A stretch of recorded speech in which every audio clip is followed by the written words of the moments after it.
Speaker, Senior Vice President of a policy think tank, Imani Ghana, has condemned the unyielding posturing of the minority towards the Supreme Court's ruling on the Deputy Speaker's voting right in Parliament. Mr. Kofi Bentil observes that regardless of any misgivings towards the verdict, the minority must first accept the ruling and then states their disagreement. Some NDC minority MPs have since yesterday's ruling publicly indicated any attempt to enforce the ruling will be resisted. Their grievance has to do with formation of a quorum for parliamentary decision-making in Parliament. Mr. Bentil insists the minority's posturing is wrong. There's more in the following desk report.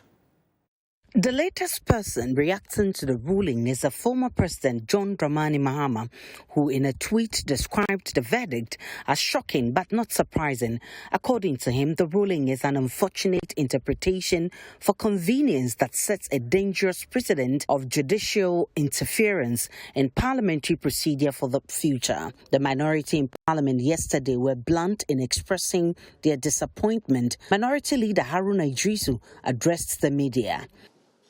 A very disappointing ruling of the Supreme Court of Ghana, which more or less amounts to a judicial interference in time-tested parliamentary practice and established conventions. MP for Ningo Prampram, Sam Jatta George, in a tweet minutes after the ruling, dared the Deputy Speaker to attempt enforcing the ruling. MP for South Dai, Roxanne Dafiamekpo, featuring on the AM show Thursday, March 10, said the Supreme Court has given its blessing to the chaos in Parliament. The Supreme Court, as it were, has given a judicial blessing to chaos in Parliament. Chaos? Yes. The Supreme Court has given a judicial blessing to chaos in Parliament. It's a joke.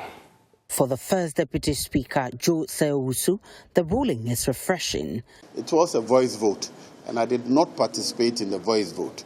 But I insisted that I'd be counted as a member of Parliament present to constitute the quorum before a decision was taken. Indeed, this decision affirms that position that I took. I find that very refreshing. Certainly, a chaos-free parliamentary business does not seem guaranteed following these reactions.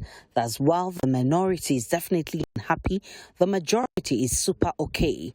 The MPs are lawmakers and must be seen to be abiding by the laws they enact.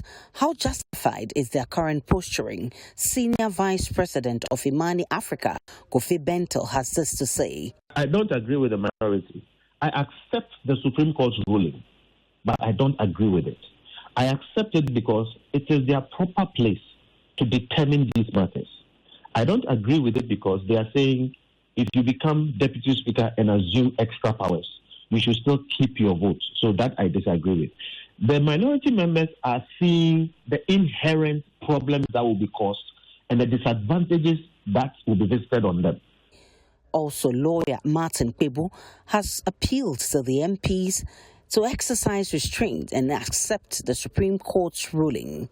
Even though you will hear some of the minority members condemning the court, but you will also hear some of them saying that they think the way forward is that they will also go to the Supreme Court to have the Supreme Court hear them.